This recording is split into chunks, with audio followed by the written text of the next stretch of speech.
Hi అండి, hello, welcome back to our channel Andhra పిల్ల Radha vlogs. ఎలా ఉన్నారండి? అందరూ బాగున్నారా? నేనైతే చాలా బాగున్నాను. సో సమ్మర్ హాలిడేస్ అన్నీ కూడా అయిపోయినాయి కదండి.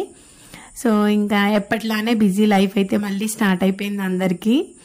సో నాకు కూడా ఇంకా స్కూల్కి అయితే మళ్ళీ వెళ్ళాల్సిన సిచ్యువేషన్ వచ్చేసింది, వెళ్ళాల్సిన డే అయితే వచ్చేసింది. వ్లాగ్ కూడా మీతో షేర్ చేస్తున్నాను.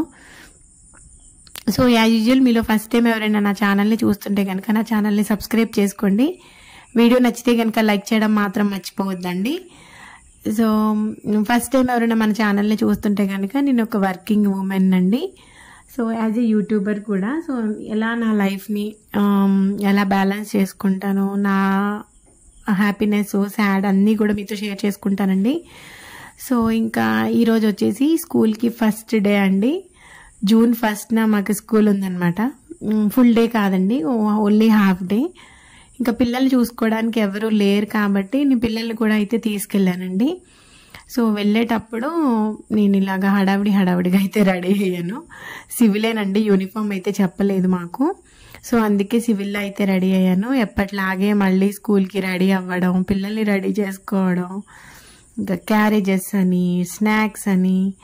సో ఇంకా ఏం కర్రీ చేయాలి, ఈరోజు ఏం చేయాలి, రేపేం చేయాలి, ఇలాంటి ఆలోచనలు. మళ్ళీ బ్రేక్ఫాస్ట్కి ఉన్నాయా లేవా, చట్నీకి ఉందా లేవా, ఇలాంటి ఆలోచనలు. అంటే మనం ఇంటి దగ్గర ఉన్నప్పుడు సిచ్యువేషన్ వేరేలాగుంటుంది, స్కూల్కి వెళ్ళేటప్పుడు సిచ్యువేషన్ ఒకలాగుంటుంది కదా. సో అందులోనే ఇంకా మార్నింగ్ అంటే ఇంకా వెళ్ళేటప్పుడు ఇంకా హడావిడిగా ఉంటుందండి. బేసిక్గా నాకు శారీ కట్టుకోవడం అంత రాదనమాట. సో శారీ దగ్గరే చాలా టైం వేస్ట్ అయిపోతూ ఉంటుంది నాకు. సో ఇంకా వర్కింగ్ ఉమెన్ అంటే వెళ్ళేటప్పుడు అంటే ఇంటి దగ్గర నాకు ఎవరు ఉండరు చూసుకోవడానికి, నేను వెళ్ళిన తర్వాత చూసుకోవడానికి. సో అందుకే స్కూల్కి వెళ్ళేటప్పుడే అన్నీ చూసుకుని వెళ్ళాలన్నమాట.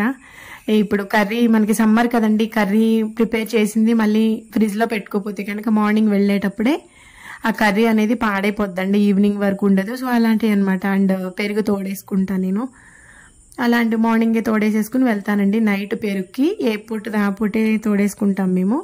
సో అవి ఏవి మర్చిపోయినా కూడా ఇంకా ప్రాబ్లం అయిపోద్ది అనమాట.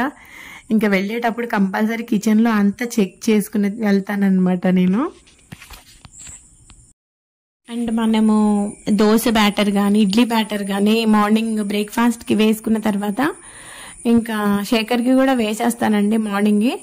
ఇంకా ఆ పిండి కూడా ఫ్రిడ్జ్లో పెట్టుకోవాలన్నమాట, లేదుకుంటే పాడైపోతుంది కదా. సో జెంట్స్కి అవన్నీ తెలీదు. అంటే బేసిక్గా నా తర్వాతే శేఖర్ కూడా ఆఫీస్కి వెళ్తారు కానీ, బట్ అవి లేడీస్కి సంబంధించిన వాళ్ళకి తెలియదు కదా. సో ఆ బ్యాటర్ ఫ్రిడ్జ్లో పెట్టుకోవడం. అండ్ కర్రీ ప్రిపేర్ చేసిన తర్వాత కూడా కర్రీ నేను ఒక బౌల్లోకి ట్రాన్స్ఫర్ చేసేస్తానండి. ఇంకా కర్రీ చేసిన దాంట్లో అయితే ఉంచాను నేను, ఇప్పుడు ఫస్ట్ నుంచి ఉన్న అలవాటు అనమాట నాకు.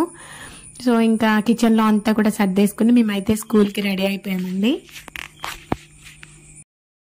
ఇంకా సమ్మర్ 1 month కూడా హాలిడేస్ తర్వాత ఫస్ట్ డే అనమాట మేము స్కూల్కి వెళ్ళేటప్పుడు నాకే ఏదోలా ఉంటుందండి. ఇన్ని రోజులు ఇంటి దగ్గర ఉండి మళ్ళీ వెళ్ళాలా అన్నట్లు ఉంటుంది. మళ్ళీ మనం బాధపడామనుకోండి, పిల్లలు అసలు మాట వినరు కదా, వాళ్ళు అసలు రారు, వాళ్ళకి ఇంకా అనిపిస్తుంది వెళ్ళాలా మమ్మీ అని. బట్ నేను ఉన్నాను కదండి, ఇంకా అనరు అనమాట, వెళ్ళను అని చెప్పేసి ఇద్దరు అనరు. నేనుంటే కనుక వాళ్ళు హ్యాపీగానే వచ్చేస్తారండి. సో వాళ్ళ గురించి మెయిన్గా నేను కూడా లీవ్ పెట్టాను అనమాట స్కూల్కి. లేదంటే అప్పుడప్పుడైనా లీవ్ పెట్టుకోవచ్చు, బట్ నేను మానేసాను అనుకోండి వాళ్ళు కూడా మానేస్తారు. ఇంటి దగ్గర ఇంకా అల్లరి. దానికి బదులు ఇంకా స్కూల్కి వెళ్ళిపోవడమే బెటర్ అనిపిస్తుంది నాకు. సో స్కూల్ నుంచి ఆఫ్టర్నూన్ అయితే వచ్చేసామండి. వచ్చేటప్పుడు మా స్కూల్లో ఫంక్షన్ ఒకటి జరిగింది. సో వచ్చేటప్పుడు బెలూన్స్ అయితే తెచ్చుకున్నారండి మా పిల్లలు. సో ఇలా గడిచిందండి నా డే అయితే. Thank you so much for watching. Take care, bye bye.